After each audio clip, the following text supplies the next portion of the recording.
तो आज जो हिस्ट्री के क्वेश्चन है उनको स्टार्ट करते हैं। देखिए 2024 में जो पहला क्वेश्चन था ना हिस्ट्री का, वो डिस्कस करते हैं। देखिए क्वेश्चन क्या था कि ऋग्वैदिक से लेकर के उत्तर वैदिक काल तक सामाजिक और आर्थिक दोनों क्षेत्रों में, दोनों ही क्षेत्रों में जो परिवर्तन घटित हुआ था, कि पहले ऋग्वैदिक था उस टाइम में कैसी आर्थिक और सामाजिक कंडीशंस थी, और फिर उत्तर वैदिक काल में क्या परिवर्तन हुए, उनको आपको रेखांकित करना है। ठीक है, 150 शब्द में लिखना है और 10 नंबर का ये क्वेश्चन था। देखिए इसमें क्या मतलब किस तरीके से लिखेंगे, पहले आपको लिखना है कि भाई ये जो परिवर्तन हुआ, मतलब वैदिक काल किस तरीके से अलग अलग भागों में बांटा गया है। ठीक है, उसमें ऋग्वैदिक लिखोगे सबसे पहले, और फिर उत्तर वैदिक काल, उसमें जो परिवर्तन हुए उसको हल्का सा ब्रीफली आपको जो इंट्रोडक्शन लिखो ना उसमें बताना पड़ेगा। फिर आप पॉइंट वाइज लिख सकते हो कि भाई सामाजिक परिवर्तन, और फिर परिवर्तन को किस तरीके से दिखा सकते हो, सारणी बना करके इस तरीके से कि भाई ऋग्वैदिक काल में ये था, फिर उत्तर वैदिक काल में ये हुआ, फिर आर्थिक परिवर्तन की एक अलग सारणी बन जाएगी, है ना। ऋग्वैदिक काल में ये चीजें थी, फिर उत्तर वैदिक काल में ये परिवर्तन हुआ। तो इस तरीके से आप सारणी बना करके दोनों ही जो कंपेरेटिवली जो भी परिवर्तन हुए ना, उनको कंपैरिजन करके सारणी बना करके प्रस्तुत कर सकते हो। अब यहाँ पर देखिए हमने पॉइंट वाइज प्रोवाइड करवाए। देखिए समझ लिया ना क्वेश्चन को कि ऋग्वैदिक काल से उत्तर वैदिक काल में जो भी ट्रांजिशन पीरियड था उसमें परिवर्तन दिखाना है, और वो भी सिर्फ सामाजिक और आर्थिक दिखाने हैं। ठीक है, देखिए उत्तर की स्टार्टिंग कैसे करेंगे कि जो वैदिक काल था वो 1500 ईसा पूर्व से लेकर के 600 ईसा पूर्व तक था। ठीक है, अब इसमें जो जो भारतीय इतिहास का था ना, वो एक बेहतरीन संक्रमण पीरियड था। कैसे, सिंधु घाटी सभ्यता, ठीक है, अब उसका पतन हो चुका था, ऋग्वैदिक काल आया, है ना। अब ये पीरियड ऐसा था कि जो आधुनिक, जैसे इसके बाद में मौर्य साम्राज्य वगैरह सब चीजें आई, तो उससे पहले कौन कौन से ट्रांजिशन टाइम में कुछ टेक्नोलॉजी, सामाजिक, आर्थिक, राजनीतिक परिवर्तन किस तरीके से हुए, इसने कहीं ना कहीं जो भारतीय इतिहास था ना इसकी एक पृष्ठभूमि रखी थी। ठीक है, तो इसमें आप लिखोगे कि भाई ऋग्वैदिक काल जो कि 1500 से लेकर के 1000 ईसा पूर्व तक था, और उत्तर वैदिक काल था 1000 से लेकर के 600 ईसा पूर्व तक। ठीक है, इसी में लोहे की खोज हुई, कृषि का विस्तार हुआ, है ना, और सामाजिक आर्थिक जो युगांतरकारी जो परिवर्तन थे, जिन्होंने कहीं ना कहीं आने वाले इतिहास को भी आधार प्रदान किया, वो सारी चीजें देखी जाती है। तो आपने टाइम पीरियड बता दिया कि भाई ऋग्वैदिक काल और उत्तर वैदिक काल किस टाइम पे था।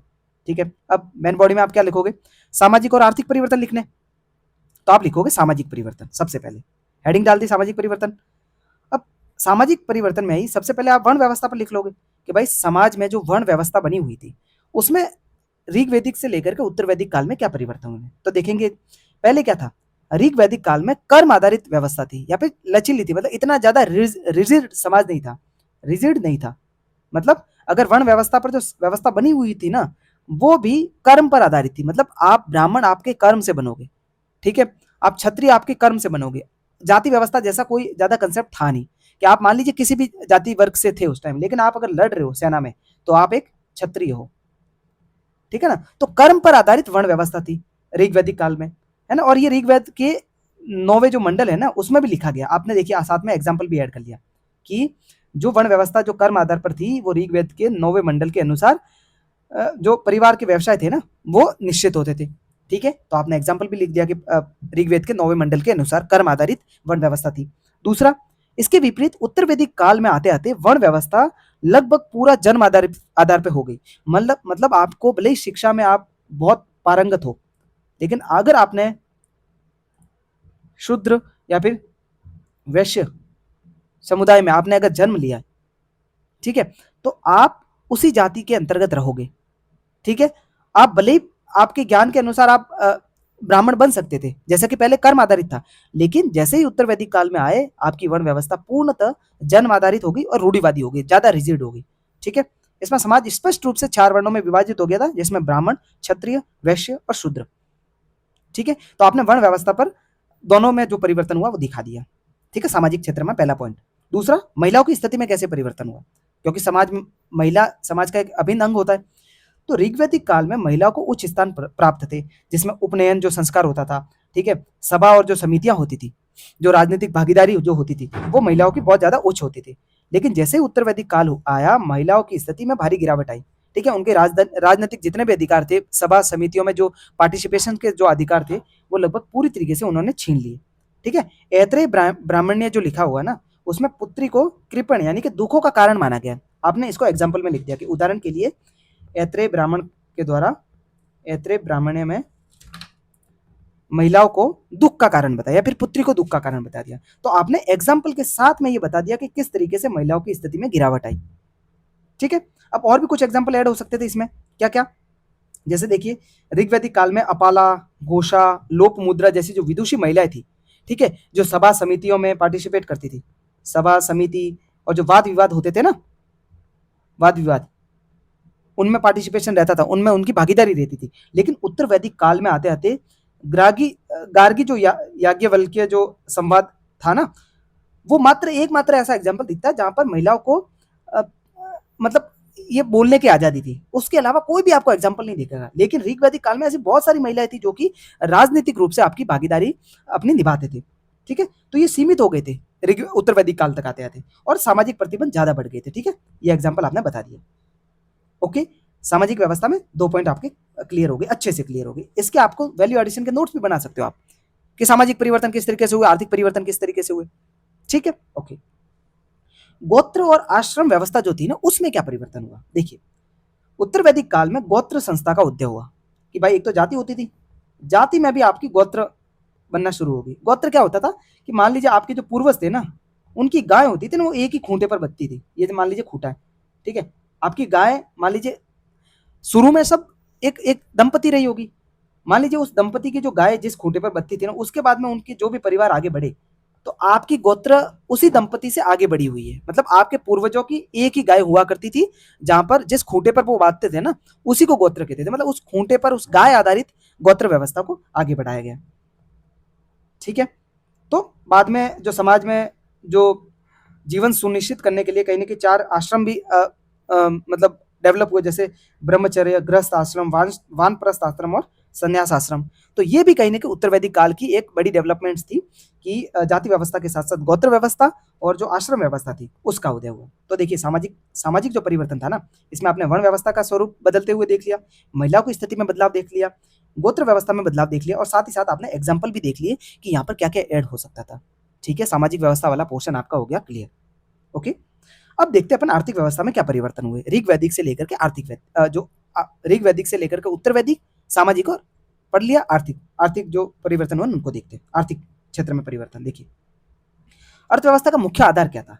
ऋग वैदिक काल में पशुपालक समाज था, पेस्टोरल। ठीक है, कि उनकी मुख्य अर्थव्यवस्था का जो आधार था ना, वो थे पशु, पशु आधारित व्यवस्था थी, है ना, कि सारी आपकी अर्थव्यवस्था पशुओं पर निर्भर है। पशुओं द्वारा जो भी उत्पाद उनको मिलते होंगे उस पर व्यवस्था आधारित थी। ठीक है, जहां गाय थी ना, उसको अगण्य माना जाता था। अगण्य यानी संपत्ति, मतलब गाय ही उनकी मुख्य संपत्ति थी उस टाइम तक। उस टाइम तक भूमि, खेती, इसका ज्यादा कंसेप्ट था नहीं। ठीक है ना। उत्तर वैदिक तक आते आते अर्थव्यवस्था का मुख्य आधार कृषि हो गया, है ना, कि पशुपालन से आपकी व्यवस्था किस तरह शिफ्ट हो गई? कृषि की तरफ। ठीक है, तो ये परिवर्तन आर्थिक क्षेत्र में आपको देखने को मिलेगा कि अर्थव्यवस्था का जो मुख्य आधार था ऋग वैदिक से उत्तर वैदिक में, वो पशुपालक समाज से सीधा कृषि में परिवर्तित हो गया। ठीक है, अब इसमें आप एग्जाम्पल क्या ऐड करोगे? आपके पास कुछ ऑथेंटिक वो डेटा भी तो होना चाहिए कि ये कहां पर लिखा हुआ है। तो आप लिखोगे कि उत्तर वैदिक जो ग्रंथ है शतपथ ब्राह्मण है, उसमें कृषि की चारों क्रिया दे रखी है, जिसमें जुताई, बुआई, कटाई, मड़ाई, इनका विस्तृत उल्लेख मिलता है। तो आपको ये पहले पहले वाले ग्रंथ में नहीं मिलेगा। इससे पहले के जो ग्रंथ लिखे गए थे उसमें अभी तक सारी चीजें क्या लिखी हुई थी? पशुपालन से रिलेटेड। ठीक है, लेकिन शतपथ ब्राह्मण्य जो कि उत्तर वैदिक काल में लिखा गया था, उसमें जुताई, बुआई, कटाई, मड़ाई, इसका एकदम विस्तृत आपको पूरा उल्लेख मिलेगा कि कैसे कृषि की जा सकती थी। ठीक है, तो इस आधार पर देख सकते हैं कि कृषि का विस्तार किस तरीके से हुआ उत्तर वैदिक काल में। लोहे का उपयोग बढ़ गया, है ना, उसको उस टाइम में श्याम अयस कहते थे, श्याम अयस। ठीक है, लगभग 100,000 ईसा पूर्व के आसपास लोहे की खोज हो गई थी। अतरंजी खेड़ा है ना, ये लोकेशन कहां पर है आपको? आई थिंक महाराष्ट्र में है ये। एक बार आप गूगल कर लीजिएगा, अतरंजी खेड़ा आई थिंक महाराष्ट्र में। वहां पर सबसे पहले लोहे की खोज हुई। और इससे क्या हुआ? देखिए, उसी टाइम में लोहे की खोज होना, और पशुपालन पहले क्यों होता था? क्योंकि मान लीजिए आप अगर कृषि करने जाओगे लेकिन आपके पास में औजार नहीं है जिससे आप जुताई कर सको, तो आप कृषि कैसे करोगे? ठीक है ना। लेकिन जैसे ही लोहे की खोज होती है 1000 ईसा पूर्व के आसपास, उसी टाइम में ये सारे परिवर्तन होना शुरू हो जाते हैं। उत्तर वैदिक काल उसी टाइम शुरू हो जाता है। क्यों? क्योंकि आपको वो औजार मिल गए जिसको बेस बना करके आप कृषि कार्य कर सकते थे। तो जैसे ही लोहे की खोज हुई, पशुपालन से सीधा समाज शिफ्ट हो गया किस पे? कृषि पे। ठीक है? तो उसी टाइम में 1000 ईसा पूर्व के आसपास लोहे की खोज होती है ना? और उसने कृषि में क्रांति ला दी। जो घने वन जंगल थे उस टाइम पे, उनको धीरे-धीरे काटना शुरू कर दिया। जो गंगा घाटी वाली जो कठोर भूमि थी, उनको धीरे-धीरे उन्होंने जोतना स्टार्ट किया। और कहीं न कहीं जो अधिशेष उत्पादन था ना, पहले क्या होता था कि जितना आपको खाना है ना, उतना ही उत्पादन कर लिया। मतलब आपको मिल जाता था पशुओं से वो। लेकिन आपने एक्स्ट्रा उगा करके सरप्लस प्रोडक्शन करना स्टार्ट कर लिया। आपके पास उत्पादन का बचने लगा, है ना? सरप्लस होने लगा आपके पास। ठीक है? उसकी वजह से व्यापार भी आगे बढ़ा। ठीक है? तो ये हो गया लोहे का उपयोग, जो कि उत्तर वैदिक काल में आर्थिक परिवर्तन के रूप में आप देख सकते हो। ठीक है? व्यापार और मुद्रा का आरंभ कैसे हुआ? देखिए, व्यापार स्थानीय विनिमय से आगे बढ़ा। पहले क्या होता था? स्थानीय विनिमय हो गया था। मतलब मेरे पास अगर मान लीजिए जौ है और मुझे चाहिए गेहूं, तो मुझे ढूंढना पड़ता था कि किसको जौ चाहिए और उसके पास गेहूं भी अवेलेबल होने चाहिए। तो ये जो विनिमय व्यवस्था थी ना, ये बहुत बहुत जटिल हुआ करती थी कि आपको वही व्यक्ति ढूंढना पड़ेगा जिसको जौ चाहिए और उसके पास गेहूं पहले से अवेलेबल हो। तो ये बहुत मुश्किल था। तो धीरे धीरे क्या होता था कि पहले सिक्के भी नहीं थे कि आप सिक्के देकर के खरीद सको, और ऐसी कोई व्यवस्था भी नहीं थी कि आपके सिक्कों पर कोई ट्रस्ट करे। कोई स्टेब्लिश व्यवस्था हो तब तो उस पर ट्रस्ट करके सारी चीजें होगी ना। तो लेकिन बाद के जो उत्तरवैदिक काल था उसमें निष्क, सतमान, कृष्णल, ऐसे कुछ जो तोल की इकाइयां उसके साक्ष्य मिलते हैं, जिसको आधार बना करके आप उनको विनिमय के माध्यम के रूप में, एक्सचेंज के माध्यम के रूप में उन्होंने लोगों ने अपनाया कि भाई आपने निष्क का 1 रुपया दे दिया, उसके बदले आपको गेहूं मिल गए, जौ मिल गया, जो भी आपको चाहिए। तो धीरे धीरे क्या हुआ, जो नगरीकरण जो था ना, सेकंड नगरीकरण, पहला नगरीकरण कब हुआ था? सिंधु घाटी सभ्यता, इंडस वैली सिविलाइजेशन के टाइम में। और दूसरा जो नगरीकरण हुआ ना, वो हुआ आपके जो उत्तर वैदिक काल था ना, उस टाइम पे। ठीक है? तो ये मुद्रा और जो व्यापार वाली जो चीजें थी ना, ये भी क्लियर होगी आपको। अब निष्कर्ष में क्या लिखोगे? निष्कर्ष में आपको इसको पूरा कंक्लूड करना पड़ेगा। क्या कंक्लूड करोगे? कि संक्षेप में यह कहा जा सकता है कि ऋग्वैदिक काल की समतावादी, कबीलाई और पशुपालक संस्कृति से उत्तर वैदिक काल की जटिल वर्ण प्रधान और कृषि आधारित जीवन व्यवस्था की तरफ जो संक्रमण था, उसने भारतीय उपमहाद्वीप में कहीं ना कहीं क्षेत्रीय राज्य तो जो थे, महाजनपदों का जो उदय हुआ था। महाजनपद कब बने थे? 600 ईसा पूर्व के आसपास। तो इन महाजनपदों की एक पृष्ठभूमि तैयार की और एक नई सामाजिक आर्थिक व्यवस्था का मार्ग प्रशस्त किया। ठीक है? तो आपने पूरा कंक्लूड करके बता दिया कि ऋग वैदिक से उत्तर वैदिक काल में ये जो परिवर्तन हुए थे ना, इन्होंने कहीं ना कहीं महाद्वीप, उपमहाद्वीप में, आपके भारतीय उपमहाद्वीप में जो महाजनपदों का जो निर्माण हुआ था, महाजनपदों का जो उदय हुआ, उसको एक पृष्ठभूमि प्रदान करी। ठीक है? तो इससे बढ़िया आंसर आपका नहीं हो सकता। ये जो अपन ने तैयार किया है कि पूरा आपने सारी चीजें डिस्कस कर ली, उत्तर वैदिक से ऋग्वैदिक से उत्तर वैदिक काल में सामाजिक आर्थिक जो भी परिवर्तन हुए, उसमें 2-2 3-3 पॉइंट अपन ने एग्जाम्पल के साथ साथ सारी चीजें